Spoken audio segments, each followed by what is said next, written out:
পুনর্বাসিত করবার পায়ে তারা চালায়, তাদের সঙ্গে আমরা লড়াই করব ইনশাআল্লাহ। বাংলাদেশের ইসলাম এবং স্বাধীনতা এক সূত্রে গাঁথা। যারা বাংলাদেশে ইসলামের উপর আঘাত করে তারাই স্বাধীনতার দুশমন, তারাই স্বাধীনতার শত্রু।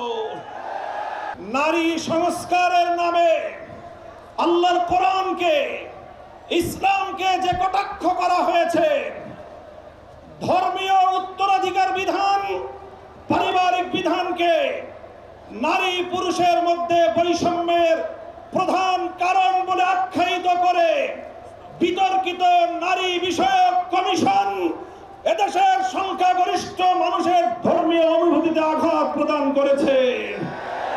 ধর্মীয় অনুভূতিতে আঘাত প্রদান করবার অপরাধে তাদের বিরুদ্ধে আমরা রাষ্ট্রের শাস্তিমূলক ব্যবস্থা দেখতে চাই। হেফাজতে ইসলাম বাংলাদেশ বলতে চায়, এই তথাকথিত পশ্চিমা ধ্যান ধারায় বিশ্বাসী বিতর্কিত নারীবাদীদের আদর্শ এবং দর্শন নয়, বরং হেফাজতে ইসলাম বাংলাদেশ ইসলাম প্রদত্ত আল্লাহর ঘোষিত নারীর ন্যায্য অধিকারে বিশ্বাসী। ইনশাআল্লাহ হেফাজতের সংগ্রামী মহাসচিব কর্মসূচি ঘোষণা করবেন। সারা বাংলাদেশ জুড়ে হেফাজতের নেতা কর্মীদেরকে আগামী মাসগুলোতে গোটা বাংলাদেশ জুড়ে নারীর ন্যায্য অধিকার আদায়ের জন্য মাঠে নামতে হবে। আমরা পরিষ্কার ভাষায় বলি, বাংলাদেশের স্বাধীনতার 53 বছরের মাথায় এসে সংবিধান সহ রাষ্ট্রের ব্যাপক সংস্কার কার্যক্রম শুরু হয়েছে। এই সংস্কার কার্যক্রম চলাকালীন সময়ে বহুত্ববাদের মতো এই বিতর্কিত একত্ববাদ বিরোধী কোন কনসেপ্ট বাংলার মানুষ গ্রহণ করবে না। আমরা সংবিধানে আল্লাহর উপর অবিচল আস্থা এবং বিশ্বাসকে পুনর্বহালের দাবি করেছি। এই দাবি বাস্তবায়নের জন্য আগামী দিনে হেফাজতে ইসলাম বাংলাদেশ কঠোর কোন সিদ্ধান্ত নিতে হলে হেফাজত সেই সিদ্ধান্ত নেবে ইনশাআল্লাহ। আমরা পরিষ্কার ভাষায় বলি, ডক্টর ইউনূস সাহেবের সাথে হেফাজতের কেন্দ্রীয় নেতৃবৃন্দ অনেকবার সাক্ষাৎ করে বিনয়ের সঙ্গে আবেদন করেছি, আমাদের বিরুদ্ধে ফ্যাসিবাদী আমলে দায়েরকৃত মিথ্যা মামলাগুলো প্রত্যাহার করেন। কিন্তু কেন যেন মনে হচ্ছে আমাদের সোজা আঙ্গুলে বুঝি ঘি উঠবে না। প্রফেসর ডক্টর ইউনূস সাহেব, আপনি কি সে কথা ভুলে গিয়েছেন? এই সেদিনও আদালতের পাড়ায় আপনি আমাদের সঙ্গে পাড়ায় পাড়ায় ঘুরতেন, আদালতের অলিতে গলিতে ঘুরতেন। আমরা পরিষ্কার ভাষায় বলছি, আগামী 2 মাসের মধ্যে যদি হেফাজতে ইসলামের বিরুদ্ধে দায়েরকৃত মামলাগুলো প্রত্যাহার না হয়, হেফাজতে ইসলাম বাংলাদেশ সে মামলা বাতিল করার জন্য যা করতে হয় তাই করবে ইনশাআল্লাহ।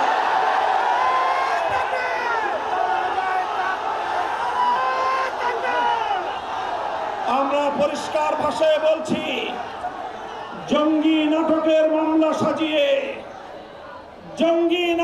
মামলা সাজিয়ে আল্লাহর নবীর প্রকৃত উম্মত, নবী প্রেমিক উম্মত যাদেরকে কারাগারের 4 দেয়ালে বন্দী করে রাখা হয়েছে, যারা নবীর দুশমনদের বিপক্ষে পদক্ষেপ নিয়েছে, তারা গোটা উম্মতের কাছে হিরো, তারা গোটা উম্মতের হৃদয়ের মণি, চোখের মণি, হৃদয়ের প্রশান্তি।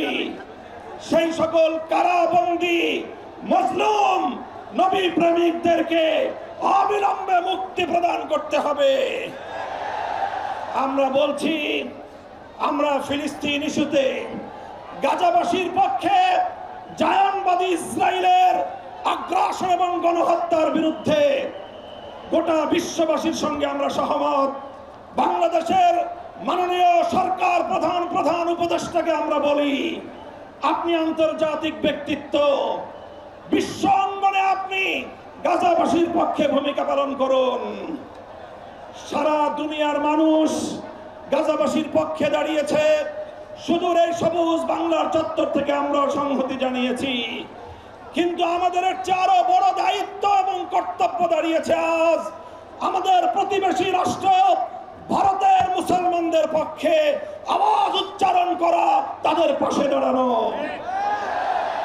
মুসলমানদের নিপীড়িত জনপদ, রক্তস্নাত ভূস্বর্গ কাশ্মীরকে আজ গুজরাটের কসাই একটি নরকে পরিণত করেছে। বিতর্কিত ওয়াকফ আইন সংশোধনী বিল 2025 পাশ করে শত শত বছর ধরে মুসলমানদের ব্যক্তিগত এবং তাদের যে প্রপার্টিগুলো আল্লাহর নামে ওয়াকফ করা হয়েছে, মসজিদ, মাদ্রাসা, কবরস্থান সহ ধর্মীয় কাজের জন্য, সেই ওয়াকফ সম্পত্তিতে সেই ভারতের হিন্দুত্ববাদী সরকার নাক বসাতে চায়, আঙুল বসাতে চায়, সে আঙুল আমরা ভেঙে গুড়িয়ে দেবো ইনশাআল্লাহ। আজ হেফাজতের এই গণসমুদ্র থেকে আমি ভারতের নিপীড়িত, নির্যাতিত মুসলিম মুসলমানদেরকে আহ্বান জানিয়ে তাদেরকে আমরা আশ্বস্ত করতে চাই, ভারত জুড়ে তোমরা নরেন্দ্র মোদীর বিরুদ্ধে আন্দোলন গড়ে তোলো।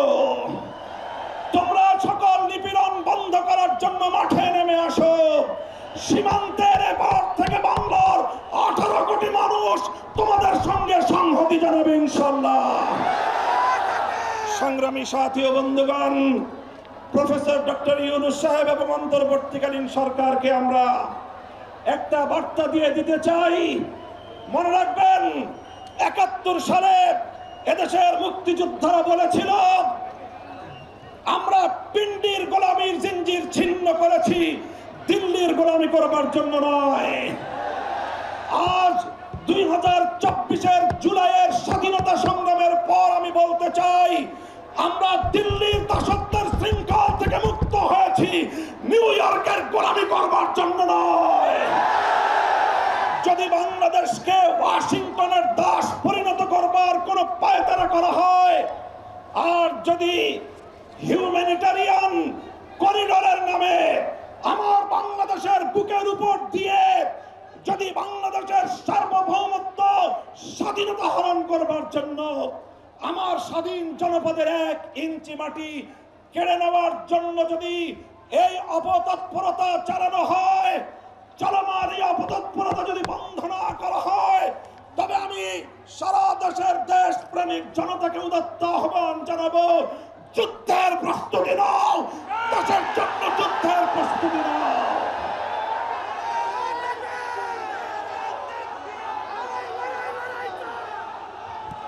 আমরা আমার দেশের প্রতি ইঞ্চি মাটি আমার জায়নামাজের মাটি। আবার বলছি, আমার স্বাধীন বাংলার প্রতি ইঞ্চি মাটি আমার পবিত্র জায়নামাজের মাটি। দিল্লি বা ওয়াশিংটন, পিকিং বা মস্কো, যারা এ মাটির দিকে চোখ তুলে তাকাবে, আমরা তাদের বিরুদ্ধে বারুদ হয়ে মাঠে নামবো ইনশাআল্লাহ।